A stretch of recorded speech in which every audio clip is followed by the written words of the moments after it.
Eu tive uma infância sofrida, porque eu perdi a minha mãe, eu tinha apenas 3 anos de idade. A minha mãe faleceu com 27 anos, deixando 5 filhos e a gente morando na fazenda, na roça. Tanto que eu não conheci minha mãe. Eu não me lembro nada da minha mãe. Isso é muito difícil. Meu pai viúvo, com 5 filhos na fazenda, eu com meus 3 anos, depois, na idade já escolar, com 7 anos, eu fui morar com a minha tia, a Vani, lá em Sabinópolis, a minha terra. E ali eu fiquei 2 anos estudando, primeiro e segundo ano, depois voltei para a roça e passei a frequentar a escola, vindo a cavalo, viajando 14 quilômetros, 7 quilômetros vindo e 7 quilômetros de volta. Levantava 5 horas da manhã, porque 7 horas eu tinha que estar na escola. E às vezes frio, lá é muito frio. A gente realmente sofria e com aquela falta que a mãe faz, né? Principalmente para os filhos, principalmente para as crianças de modo geral.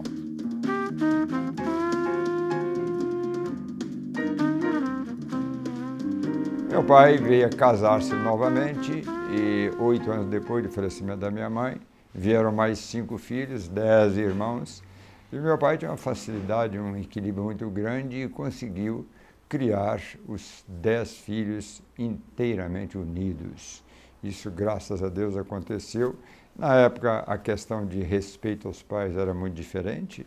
Não estou dizendo que hoje é uma situação de inteiro desrespeito, mas era bem diferente. E o meu pai, apesar de só ter o curso primário, ele sabia do valor muito grande de a pessoa estudar. Como os filhos da minha terra de Sabinópolis, em grande parte, havia essa cultura de formar os filhos. E Sabinópolis formou muitos filhos. Teve uma época, só abrindo parênteses, que nós somos prefeitos, filhos de Sabinópolis, de 3 cidades grandes ao mesmo tempo. Foi entre 97 e 2000. Eu, filho de Sabinópolis, prefeito de Governador Valadares. Alberto de Pinto Tavares, de Sabinópolis, prefeito de Itabira.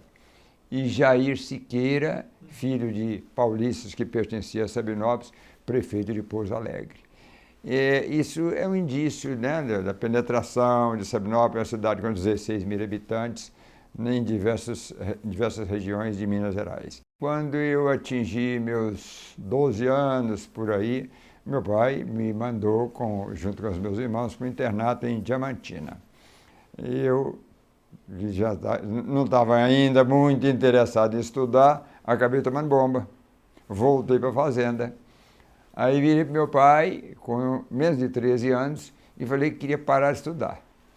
Aí meu pai disse, muito bem, você quer parar de estudar? Você quer viver na fazenda? Trabalhar aqui na fazenda? Quero ficar aqui na fazenda. Então tá, dispensou um vaqueiro que tirava leite, me colocou para tirar leite.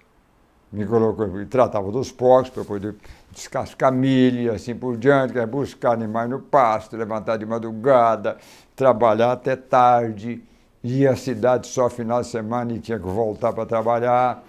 Aí no final das férias, em fevereiro, ele virou para mim e falou assim, como é, meu filho, você quer parar de estudar mesmo? Você quer continuar estudando? Roça, fazenda, é isso aqui. Eu disse, não, senhor, eu quero continuar estudando. Aí ele falou, você já está matriculado em Ouro Preto, no Arquidiocesano de Ouro Preto, onde aí eu terminei o meu ginásio na época, graças a Deus segui a minha carreira. E eu me lembro até que o meu pai, antes de fazer tudo isso comigo, de dar esse aperto, ele me colocou para decorar uma poesia que até hoje, eu me lembro que se chama O Palhaço. E naquela época, os pais rigorosos, ele me deu meia hora para decorar uma poesia longa. E rigoroso eu tinha que decorar. E eu acabei decorando. Quando eu terminei de decorar, ele falou assim, ó, você não pode parar de estudar, não. Vou aproveitar a sua inteligência. E estava matriculado em Ouro Preto.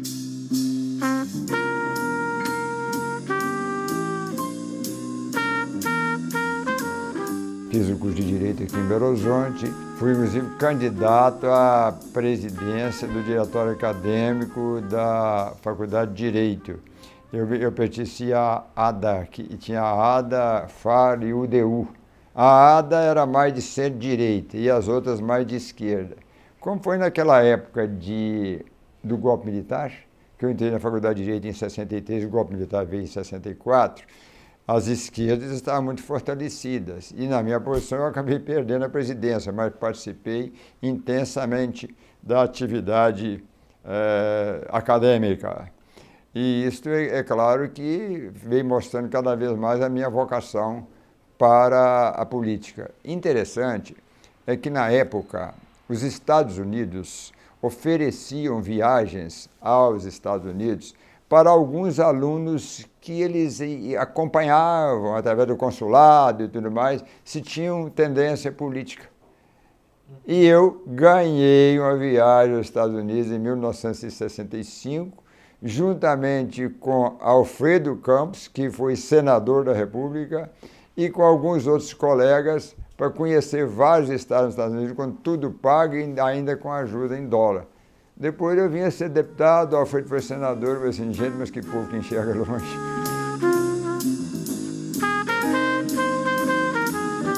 Com um mês formado, eu já estava em Governador Valadares, não conhecia mais que 5 pessoas. Já havia o meu irmão, com o Gilberto, com um bom laboratório lá em Valadares, e fez uma força muito grande comigo para ir para o Governador Valadares, porque eu estava entre ficar em Sabinópolis, onde eu já tinha namorada, e com quem eu me casei, a Sandra, e hoje nós temos quase 50 anos de casados, faremos o ano que vem, se Deus quiser.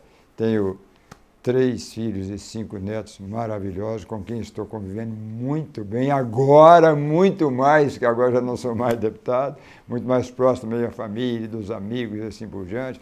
Mas fui para Valadares, lá eu fiz a minha carreira, advoguei 20 anos, lecionei na Faculdade de Direito de Governador Valadares, na Faculdade de Administração de Empresa. Comecei a lecionar assim que eu fui para lá, que foi em 1968, eu comecei a lecionar nos colégios para poder ter dinheiro, ganhar dinheiro para pagar o aluguel do meu escritório de advogado. E eu ia para o colégio para dar aula de bicicleta, porque eu não tinha carro. Então, aquela dificuldade muito grande, mas isso é claro que vai ajudando a pessoa na vida, vencendo as dificuldades de modo geral.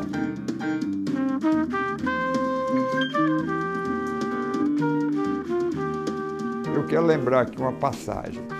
Quando eu fui para Governador Valadares, em 1968, o meu pai falou comigo assim, meu filho, você podia procurar umas pessoas que eu conheço lá em Valadares para te ajudar a apresentar para as outras pessoas lá e tal. E tinha um médico chamado Dr. Omar Andrade. Esse médico foi médico na minha terra, em Sabinópolis. Quando a minha mãe faleceu cardíaca, com 27 anos, como eu já disse aqui. Ele, o Dr. Omar, era o médico da minha mãe. E ele depois, esse médico, mudou para Governador Valadares. Quando eu cheguei lá, esse médico ainda era médico, mas fazendeiro e tudo, e havia um lugar lá chamado Clube dos Bois. E eu cheguei lá, procurei o Dr. Omar nesse Clube dos Bois, no meio da rua. Aí cheguei e falei, Dr. Omar, eu vim aqui procurar o senhor, que meu pai pediu para procurar o senhor me ajudar, eu não conheço ninguém aqui, formei, sou recém-formado em Direito, sou advogado, quero advogar aqui, morar aqui. O senhor podia me apresentar para algumas pessoas? Ele falou assim, você é filho de quem? De Oswaldo Mourão, Sabinópolis. Mas você é o primeiro, segundo, terceiro filho, eu sou o 4º filho. Aí ele falou assim, senta aqui, sentou do meu lado, você nasceu nas minhas mãos, menino. A sua mãe tinha isso, ele guardou por causa do problema da minha mãe. E daí para frente ele passou a me dar a maior cobertura, me ajudou muito. E essas coisas não saem da memória da gente.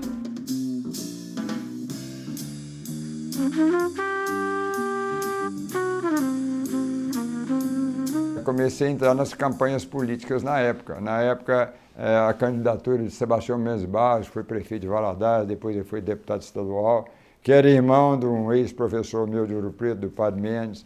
Eu me apresentei para ele, ele acabou me dando alguma oportunidade, aí eu passei a participar dos comícios dele, depois ele me nomeou advogado da prefeitura, posteriormente eu apoiei o Dr. Raimundo Rezende, que foi prefeito de Governador Valadares, foi deputado estadual federal, foi secretário da Saúde, e finalmente em 86, O Raimundo Rezende já era deputado estadual. E ele queria se candidatar a deputado federal e precisava de um candidato a deputado estadual, fazendo dobradinha com ele, partindo de governador Valadares. O prefeito era Ronaldo Perim, ele ainda teria 2 anos para cumprir o seu mandato, porque o mandato era de 6 anos naquela época.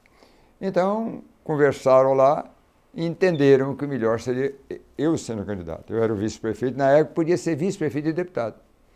Então, decidiram pelo meu nome, me convidaram, e eu já querendo, né? Interessante que em 82, quando eu fui eleito vice-prefeito a primeira vez, eu não queria mandato de jeito nenhum. Eu fui candidato praticamente à força. Na última hora eu fui correndo para Sabinópolis para esconder, para passar o prazo, para não sei. Mas depois que entra, não sai mais fácil.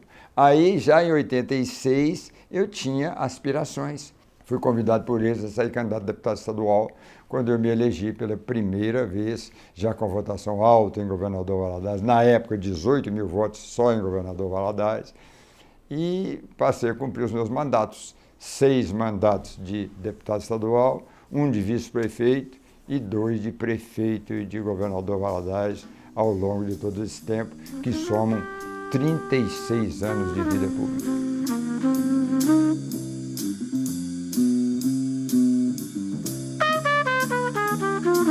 No meu primeiro mandato, eu tinha uma advocacia muito boa em governador Valadares. Era advogado de uma série de empresas, de bancos e assim por diante. Aí eu fui eleito deputado e vim para cá. E era governador Newton Cardoso. E logo no primeiro ano de mandato veio o impeachment contra Newton Cardoso. A votação do impeachment, e eu era do partido Newton Cardoso, do PMDB. A galeria lotada, jogando nota de um cruzeiro em cima de nós, como se nós estivéssemos nos vendendo. Imagine você, eu, que tinha uma advocacia muito boa, logo nos primeiros meses, uma imagem daquela, eu pensei assim, meu Deus, por que eu não voto para a minha advocacia? O que eu vim fazer aqui? Mas acabou prevalecendo o raciocínio que eu tinha uma representação popular, que eu fui eleito para exercer o mandato e não para ficar poucos dias ou poucos meses, e acabei persistindo, ficando, e depois eu fui nomeado relator no processo de impeachment do Newton Cardoso.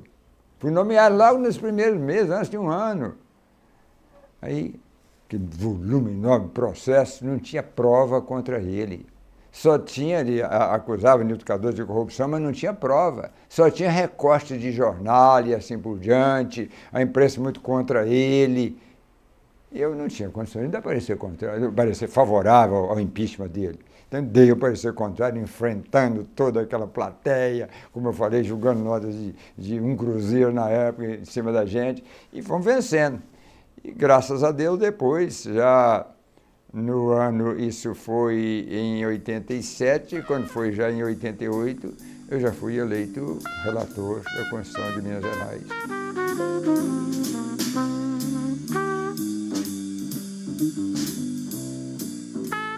Depois de publicada a Constituição Federal, que ocorreu em outubro de 88, todos os estados membros da federação precisavam se preparar para fazer as suas constituições. E Minas Gerais começou a se preparar de imediato. Então, no correr de 88, nós já começamos a nos reunir nesse sentido e já fomos elegendo uma comissão constitucional.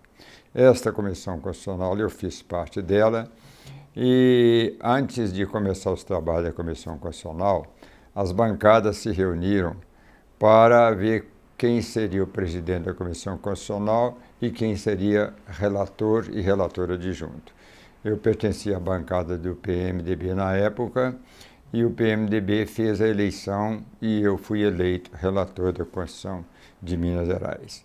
Então, logo no início de 1989, mesmo nos finais de 88, começamos o nosso trabalho intenso pela elaboração da Constituição Mineira, e esse trabalho demandava, em média, e nós trabalhamos muito tempo, até setembro de 89, 22 de setembro, quando a Constituição Mineira foi promulgada, a gente trabalhava uma média de 15 horas por dia, inteirando muitas vezes o dia com a noite e muitas vezes varando a noite, procurando elaborar da melhor forma possível a lei máxima de Minas Gerais, que é a Constituição Mineira.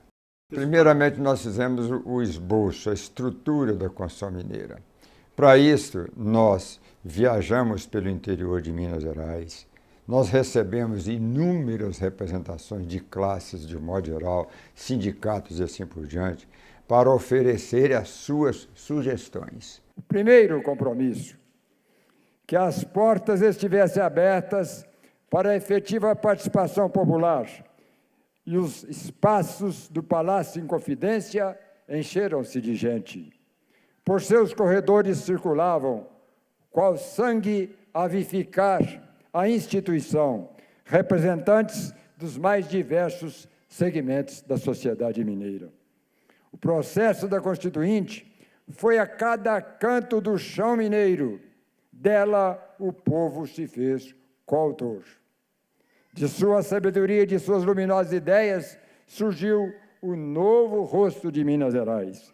Um semblante que fosse nem o de José, nem o de Maria, nem o do Norte, nem o do Sul, nem singular do relator, mas a essência do pensamento do povo de Minas Gerais. E foi o que nós procuramos fazer. Então, nós recebemos milhares e milhares de sugestões de diversos segmentos do povo do estado de Minas Gerais. E ali nós procuramos condensar num texto inicial. Depois de feita essa primeira parte, nós entramos na segunda parte, que já foram as emendas de primeiro turno. Vieram cerca de 10 a 12 mil emendas. Sobre tudo aquilo, o relator tinha que dar parecer. Por isso, nós tínhamos que ter uma boa assessoria e, graças a Deus, tivemos uma ótima assessoria para dar os pareceres de modo geral, procurando sempre o interesse maior do Estado de Minas Gerais. É muito interessante também a gente ressaltar que o povo muitas vezes fala assim, precisa de lei para isso, precisa de lei para aquilo, não tem lei? Tem. As leis nós temos lei até demais. A Constituição é a lei maior do Estado, é a lei máxima. Depois vem as leis complementares, as leis ordinárias e assim por diante. Mas a Constituição avançou e prevê uma série de coisas. E, na verdade, o que consta na Constituição, sem dúvida, grande parte vem da inteligência do povo de Minas Gerais.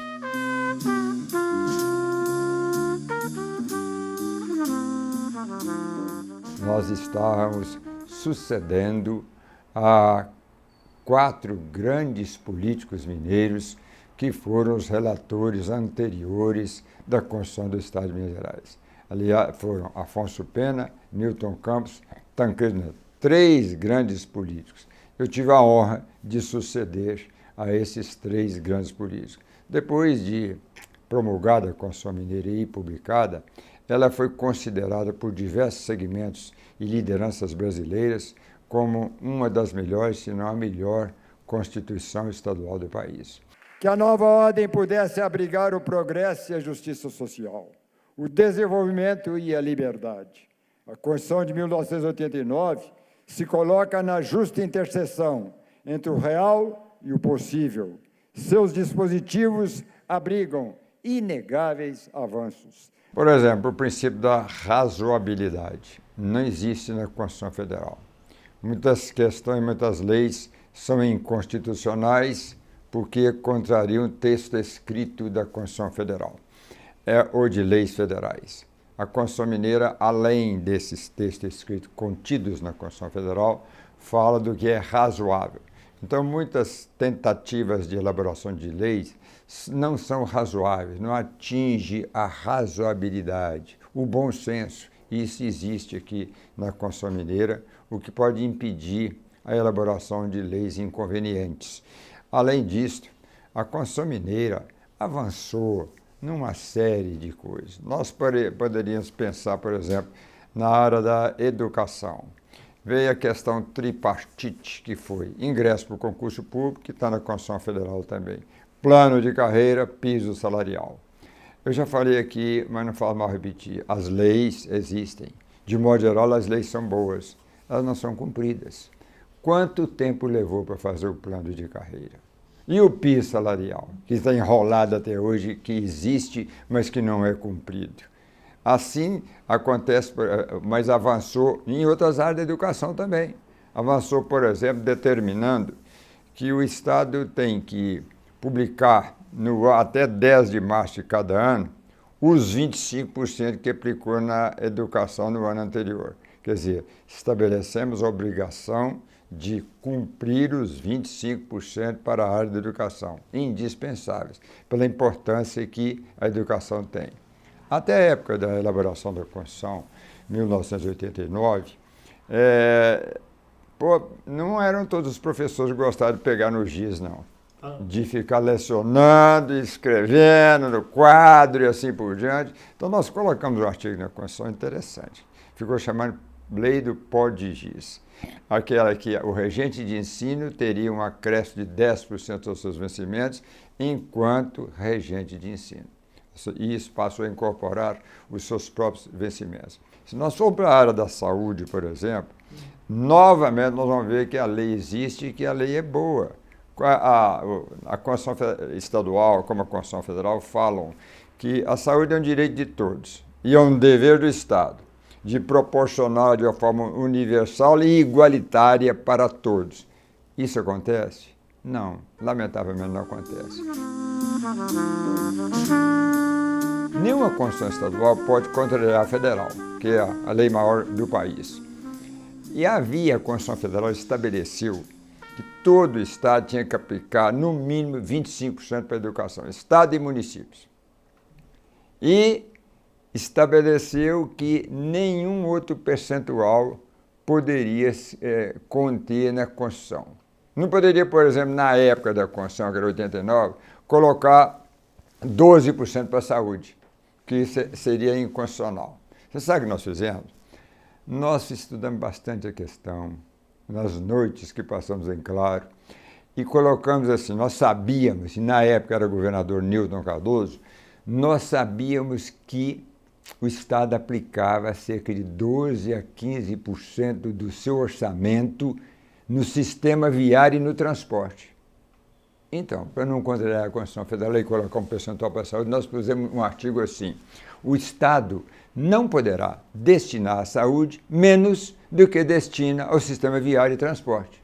Então, ficou já aquele percentual em torno de 12% a 15%, que depois veio lei complementar consagrando isso. Mas o Estado aplica? Não. Criamos os chamados conselhos, Conselho da Criança e do Adolescente, Conselho do Idoso, Conselho do Portador de Deficiência, e assim, na época fizemos aberturas, estimulamos as empresas para admitirem pessoas portadoras de deficiência, porque até então havia uma restrição muito grande para as pessoas portadoras de deficiência. Aí nós colocamos um artigo determinando um estímulo, isenção de impostos em determinadas áreas para as empresas que mostrassem que têm portadores de deficiência trabalhando com elas. Então, volto a dizer que muitas vezes a lei é boa, ela não é aplicada. Mas, sendo a lei boa, cria facilidade e condições para o Ministério Público denunciar, para a Justiça julgar e assim por diante. Esta Constituição havia, sem dúvida, um desequilíbrio grande entre os poderes. O Executivo, poder forte. Os outros, Legislativo e Judiciário, mais enfraquecidos. Então, nós colocamos mecanismos de equilíbrio. Por exemplo, a Lei de Diretrizes Orçamentárias, ela é redigida no sistema tripartite, onde tem representantes do Executivo, do Judiciário e do Legislativo. Aí tem uma elaboração mais equitativa. Outro artigo determina que até 20 de março de cada ano, o Executivo é obrigado a repassar os percentuais orçamentários para Judiciário e Legislativo. Isso vai cada vez mais aumentando o equilíbrio. Tem um dispositivo interessante na Constituição Mineira que eu, na época, passei muito apertado como relator. Por que eu estou falando isso? Olha, a Constituição Federal proíbe no artigo 155 que cada estado dê isenção de qualquer imposto. E na época houve um lobby, como havia grandes lobbies, houve um lobby enorme das cooperativas de Minas Gerais, dos produtores de leite e assim por diante, para que se desse isenção de ICMS do leite em Minas. Eu, relator, filho de produtor de leite, criado na fazenda, tinha que desaparecer contra. Aí eu tive que desaparecer contra. Por que eu dei parecer contra? Porque nós não podíamos contrariar a Constituição Federal, que era a mãe de todas as constituições. Ao dar parecer contra, eu perdi. A grande maioria dos deputados me derrotou, porque entendeu que Minas Gerais precisava de mais, mas eu tinha que dar um parecer técnico. Eu recebi um telegrama de um conterrâneo meu, de uma pessoa muito minha amiga, dizendo que ficava admirada porque eu, filho de fazendeiro, criado na roça, montado a cavalo, sabendo que o leite era extremamente importante para Minas Gerais, dava um parecer contra. Eu respondi que não estava fazendo Constituição para a minha família, mas para o meu estado. Podemos também comentar algumas emendas inconstitucionais, outras até imorais, que nos deixaram numa situação difícil. Por exemplo, uma emenda que eu considero inconstitucional. Um deputado, na época o saudoso deputado Jorge Hannes, grande deputado na Assembleia Legislativa, entrou com a emenda para estabelecer o parlamentarismo em Minas Gerais. É claro que não tinha condições, porque se o sistema nacional era presidencialista, Minas não podia ser parlamentarista. Então eu tive que desaparecer o contrário, através de grandes debates nesse sentido. Outra emenda, na época do grande jornalista deputado Dirceu Pereira, queria que em Minas Gerais a pessoa com 16 anos pudesse tirar carteira de habilitação. Ora, se eu desse parecer favorável, a pessoa pegava o carro, de 17 anos de idade, saía para Minas e ia para Guarapari, no Espírito Santo, e quando ele chegasse lá, tinha que ter maior de 18 anos, como é que ele podia dirigir? Então, por isso, a elaboração de leis, de trânsito, direito civil, direito penal e assim por diante, só pode ser federal. Uma emenda que eu considero, por exemplo, até mesmo imoral, estabelecia que para ingressar no serviço público na Assembleia Legislativa não precisava de concurso. E no Executivo precisava. A Comissão Constitucional chegou a dar parecer favorável, mas eu dei parecer contrário, sustentamos que era imoral, e conseguimos ganhar em plenário e essa emenda não incorporou a Constituição. Não passou. Outra emenda que eu considerei imoral, dizendo que a pessoa, o funcionário público, tinha que ganhar, não de acordo com o serviço que desempenhava, mas de acordo com a sua formação profissional. Por exemplo, um engenheiro que trabalhasse como motorista, ele tinha que ganhar o seu salário de engenheiro, por exemplo, 12 salários mínimos. Enquanto o motorista, que trabalhava 25 anos ali, ganhava um salário mínimo, 2 salários. Então não podia passar uma emenda dessa natureza. Eu estou contando algumas, foram inúmeras que nós deparamos nesse sentido. Eu tenho uma prima que se chama Célia Barroso Pichon. Ela foi colega de turma na Faculdade de Direito da Universidade Federal de Antônio Augusto Anastasia. Me procurou no meu gabinete e virou para mim e falou assim, olha, para você que agora está neste cargo de relator da Constituição Mineira, eu tenho uma pessoa que pode te ajudar muito, meu colega de turma. E me disse o nome dele, mas não conhecia. Falou que ele era muito inteligente, que era muito bom em direito constitucional, administrativo. E eu virei assim, esse rapaz trabalha em algum órgão, ele trabalha na Fundação João Pinheiro. Eu disse, então traga esse rapaz para eu conhecer. Ela levou, era Antônio Anastasia, 27 anos de idade. Ao conversar com ele durante 15 minutos, eu pensei, este é o cara. Inteligente, uma inteligência raríssima, didática, competente, principalmente nas áreas de direito constitucional e direito administrativo, que eu mais precisava. Então eu pedi ao presidente da Assembleia na época, que era o deputado Kemel Kumaira, que requisitasse o Anastasia para trabalhar conosco. Ele requisitou e a Anastasia ficou mais de um ano trabalhando conosco como um dos assessores principais na elaboração da nossa Constituição. Ele destacou tanto que depois da Constituição Mineira era governador Hélio Garcia. Ele já pegou a Anastasia e levou para a secretária adjunta do Planejamento, do Paulo Paiva. Depois ele foi secretário de Administração, na época era Secretaria de Administração. E o Hélio Garcia, na época, falava assim, qualquer despacho que ele tinha que dar, ele perguntava assim, o menino já viu? O menino era a Antônia Anastasia. Mas eu não posso deixar de mencionar o trabalho que a Maria Celli, a professora Maria Celli, que era secretária-geral da mesa, tantas outras pessoas, assessores altamente competentes, Menerico de Carvalho e assim por diante, nos ajudaram na assessoria para elaborar a Constituição do Estado de Minas Gerais, sem me esquecer do grande professor Paulo Neves de Carvalho, que era o mestre de todos nós, e que tinha uma advocacia muito grande e deixou o escritório dele praticamente fechado para ficar o tempo inteiro à nossa disposição. Eu acho que foi o ponto alto dos meus 6 mandatos como deputado estadual. Eu sempre me lembro do tanto que nós trabalhamos na ocasião. Foi, sem dúvida, um dos melhores períodos na história da Assembleia Legislativa de Minas Gerais. Muitos dos servidores da Assembleia, hoje aposentados, ou alguns que ainda estão nativos, que começaram muito novos, eles lembram que realmente foi um período de ouro da Assembleia Legislativa, onde todos se dedicavam intensamente, vestiam a camisa do Estado de Minas Gerais com patriotismo muito grande e por isso pudemos elaborar essa Constituição, a lei máxima, a lei magna do Estado de Minas Gerais.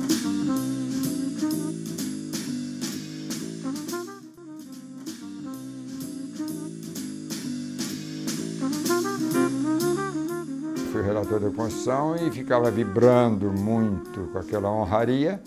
Me dediquei demais naquele trabalho de média de 15 horas por dia e frequentei muito pouco o interior.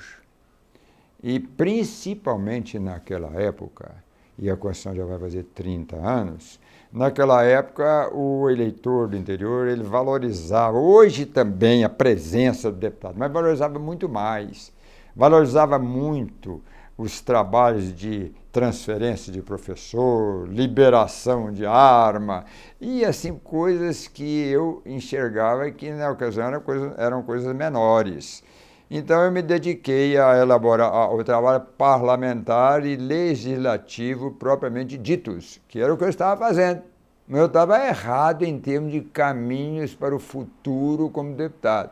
E estava certo em termos técnicos e obrigação de deputado. Mas isso me custou caro. Eu tive 18 mil votos em governador Valadares em 86, na minha primeira eleição. Quando foi em 1990, na minha segunda eleição, a minha votação em governador Valadares caiu. Depois que eu fui relator da Constituição Mineira, caiu de 18 mil para 5 mil votos em governador Valadares. A minha sorte é que eu tinha uma pesquisa e vi que estava caindo mesmo, pulei fora, trabalhei muito fora dos municípios, consegui a eleição, mas com a votação beirando as margens ali. Então, dali para frente, eu aprendi um pouco a lição, passei a unir o útil ao agradável, foi o trabalho técnico, a presença e o trabalho político também.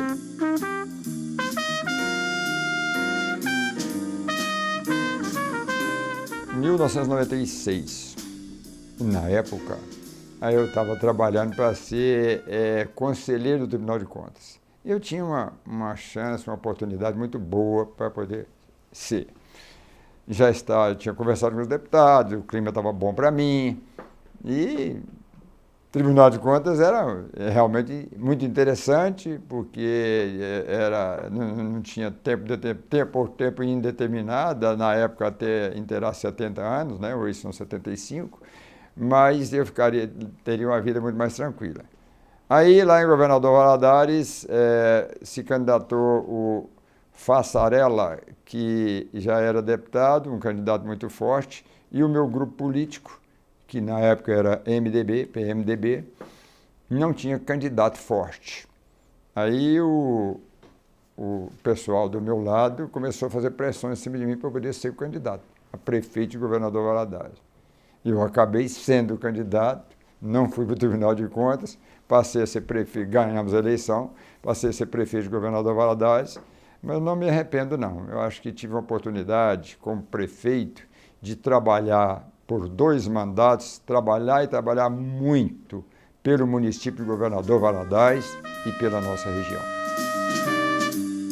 Eu saí da prefeitura no meu primeiro mandato, no final de 2000, com 87% de aprovação. Inclusive a revista Isto É publicou a pesquisa feita, parece que pela própria revista Isto É, por alguém que ela encomendou.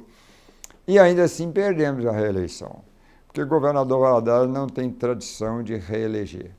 Só uma pessoa já foi reeleita ao longo da história de governador Valadares. Mas, veja você como são as coisas. Eu não fui reeleito em 2000. Quando foi em 2002, eu me candidatei a deputado estadual novamente. Tive 47 mil votos dentro do governador Valadares. Saí de lá eleito. Os outros votos que eu tive me ajudaram, né, na representação. Mas, veja você que as obras falam. Às vezes elas não falam na hora, mas depois falam. Fica falando no ouvido das pessoas. E as pessoas procuram repor uma injustiça que considerou que fez. Que, a meu ver, foi o meu caso. Perdi a reeleição depois de uma votação extraordinária.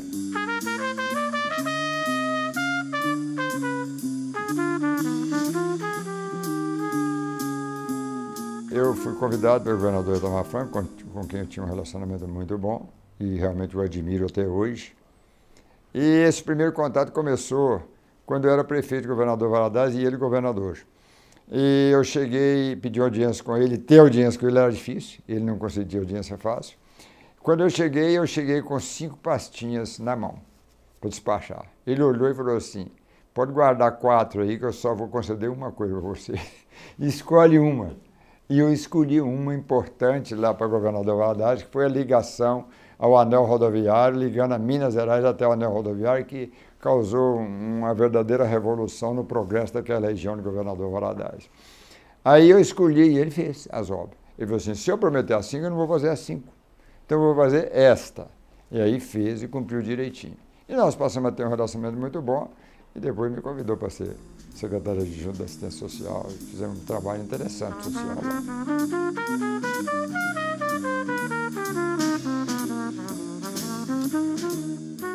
Deputado responsável trabalha e trabalha muito. Tanto que eu defendo aqui que a maioria dos deputados, grande maioria, trabalha e trabalha muito. Você imagina uma pessoa que desempenha a liderança de bloco e principalmente liderança de governo.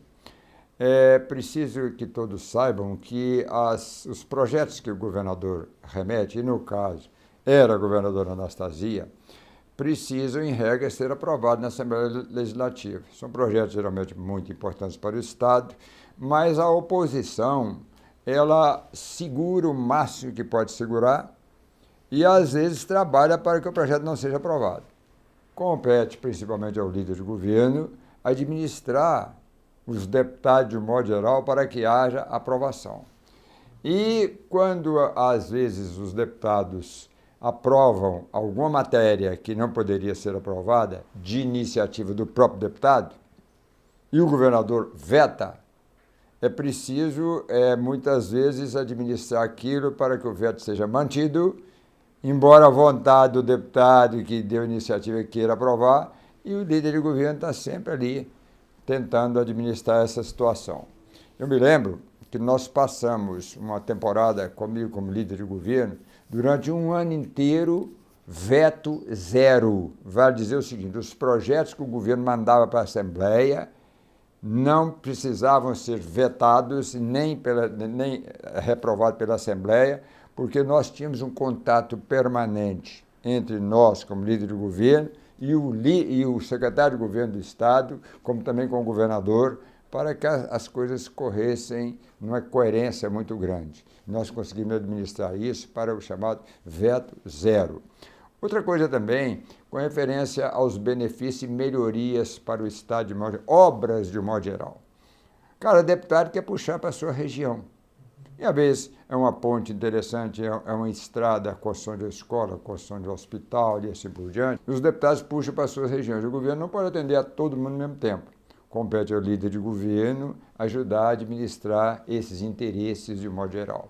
Então, nós procuramos sempre um relacionamento o melhor possível com todos os nossos colegas, não só da situação, como também da oposição. Sempre tivemos, graças a Deus, esse trânsito livre, tanto que deixamos uma amizade muito grande na Assembleia, não só no meio dos deputados, mas também no meio da assessoria, de modo geral. Então, isso nos facilitou muito o nosso trabalho como líder de governo.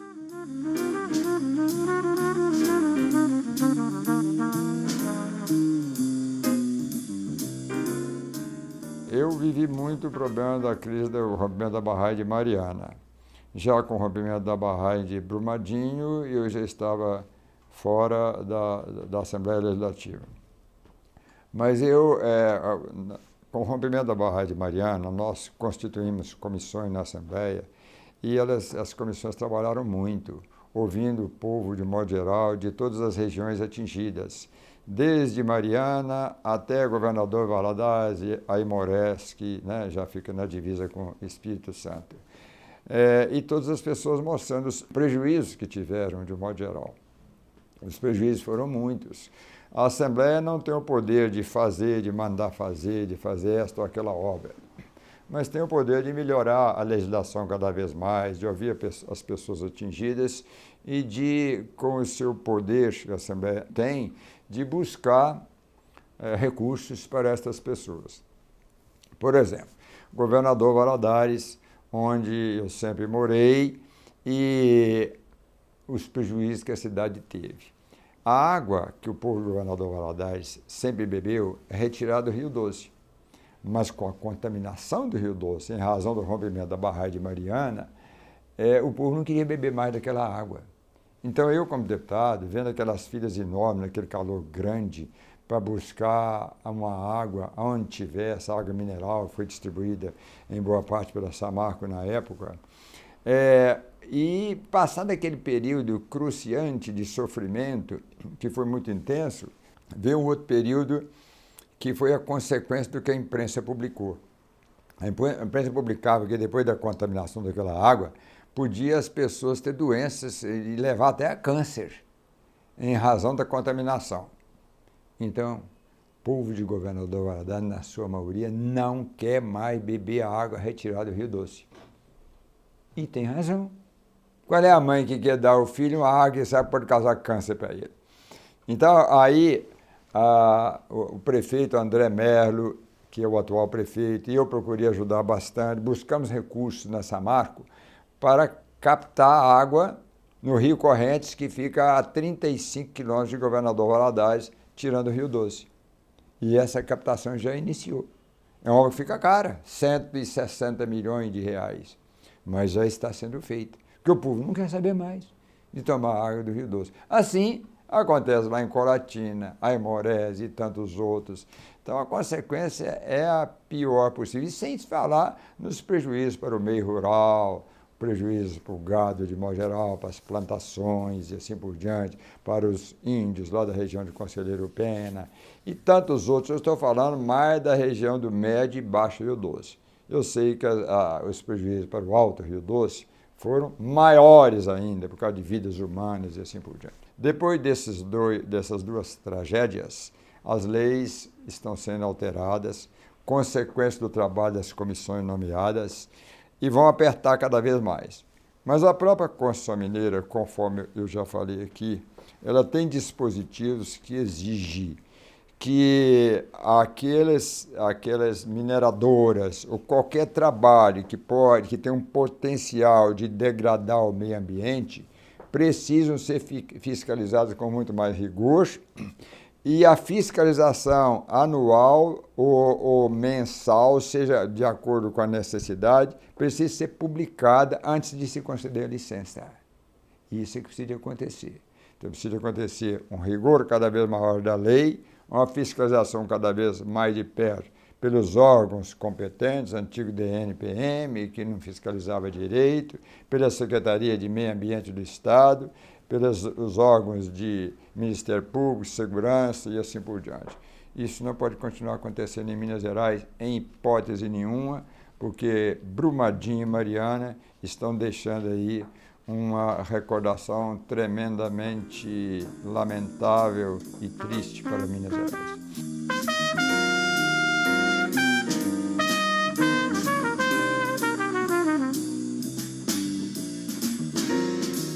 Eu lamento muito o que está acontecendo, porque a classe política, lamentavelmente, está inteiramente desgastada. Muitos justos estão pagando pelos pecadores. O povo, de um modo geral, perdeu a confiança nos políticos, também de um modo geral. E isso, às vezes, não é justo, porque nem todos os políticos são a mesma coisa. Nem todos os políticos são corruptos. Lamentavelmente, tem corruptos no meio dos políticos, como tem no meio de todas as classes, todas as categorias, lamentavelmente tem. Mas o político, como é mais visto, ele sofre um desgaste maior. Então, o povo encara o político, em regra, como uma pessoa desonesta, e isso não é certo. O político, em regra, não significa ser desonesto, não. Tem muitos que estão sendo processados. O Moro realmente colocou na cadeia muita gente que precisava colocar. Está aparecendo, os processos estão sendo feitos, e isso é um bom momento que nós estamos vivendo em termos de processo de quem precisa ser processado. Agora, colocar todo mundo no mesmo balaio, todos os políticos, dizer que são todos a mesma coisa, não é justo. Isso não é justo. É preciso saber separar, como ensina a Bíblia, o joio do trigo. E isto compete à imprensa saber fazer distinção, realçar quem trabalha, quem é honesto, os feitos de quem é honesto, o trabalho de quem é honesto. Isso a imprensa não faz. O que a imprensa, principalmente a grande imprensa de modo geral, faz é falar, só mostrar o errado. Aquele que é corrupto, aquele que desviou das suas funções, isso a imprensa mostra em manchetes.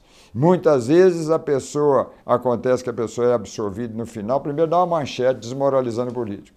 Quando no final consegue ser absolvido, dá umas 2 linhas, 3 linhas escondidas num canto de página lá. O que não é justo, o que não é correto. Eu me lembro que o Dom Serafim, há muitos anos atrás, ele falou que boa parte da imprensa não queria melhorar a política. Queria ver a coisa quanto pior, melhor. Porque se quisesse melhorar, ia destacar os bons, separando o joio do trigo dos maus. E isso não é feito. Qual é a consequência? A consequência é que o povo chegou à conclusão de que todos os políticos estão no mesmo balaio e todos são ruins. E não é assim. Eu saí da política, estou falando muito à vontade. Perdi as eleições no ano passado, apesar de bem votado, mas perdi. Eu acho que esta renovação que o povo entendeu de fazer e fez em massa, muitos políticos serão prejudicados por causa disso. Porque puseram no mesmo balaio e resolveram fazer a renovação em massa, buscar o novo e assim por diante, sem olhar as consequências. Isso precisa ser bem examinado, porque este novo, com pouco tempo, ele se tornará velho. Não estou dizendo todos. Não vou ficar naquele lugar comum que eu estou condenando aqui, que coloca todos na mesma situação, na mesma cesta. Não, mas muitos que foram considerados novos já estão meio velhos. E isso o povo vai considerar com pouco tempo e pode escrever o que eu estou falando. Talvez nas próximas eleições vai buscar muitos que considerou velhos, mas considerou a vez de uma forma injusta. Nem todos vão aceitar continuar, não vão querer mais, mas isso tem acontecido ao longo da história e agora, com certeza, vai acontecer novamente.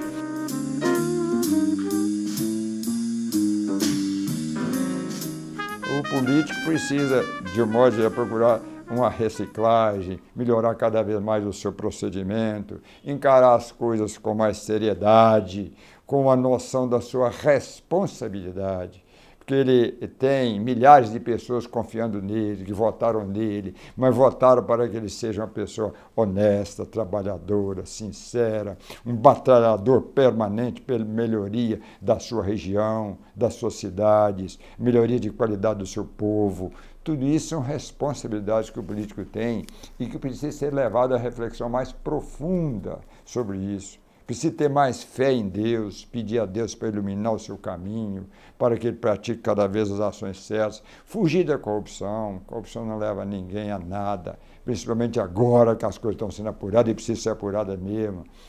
Mas, em resumo, o que eu vejo é o seguinte: essas coisas que estão acontecendo são ruins por um lado, porque a gente está vendo que tem muito corrupto no meio da política, mas são boas por outro lado, porque a corrupção, lamentavelmente, sempre houve, mas não era bem apurada. Agora está sendo apurada e precisa apurar mesmo.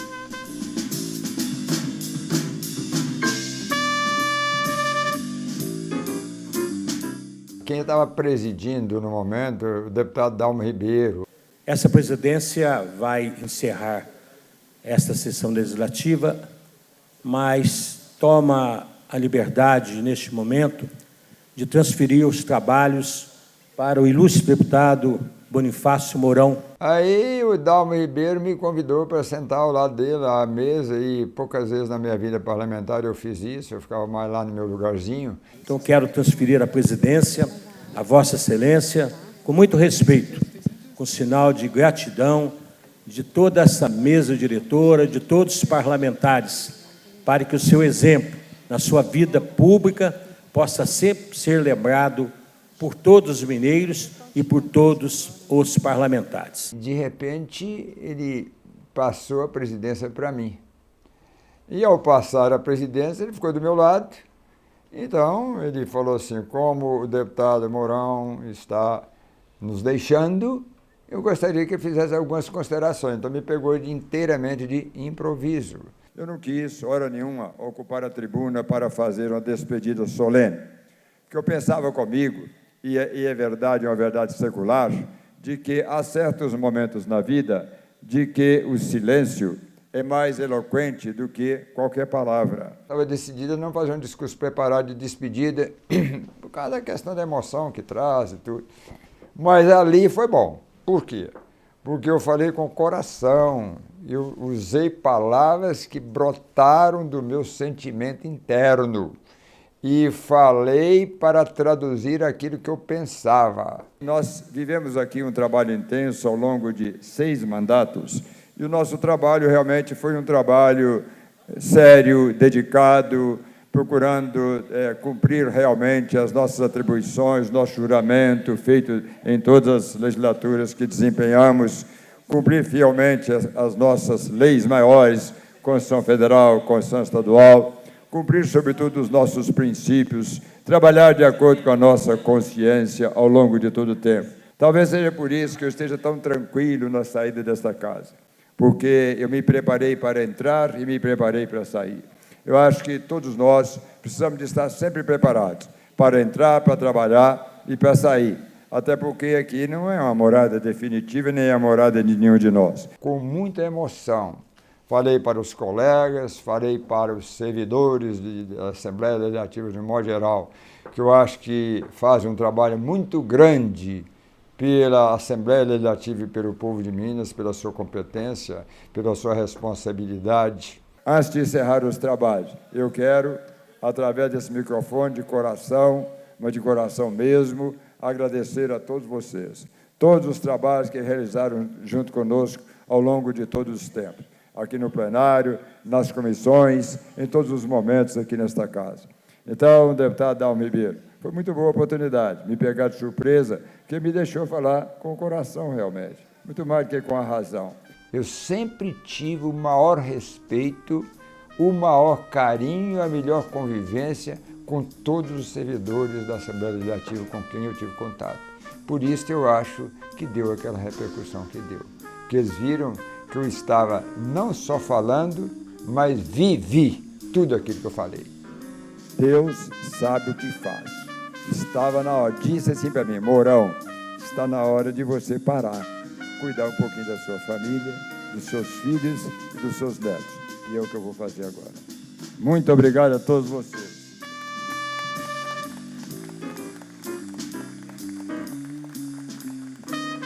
Muito obrigado, gente. cumprido o objetivo da convocação. Mais uma vez, agradecendo a todos. A presidência dá por encerrados os trabalhos regimentais. Levanta-se a reunião.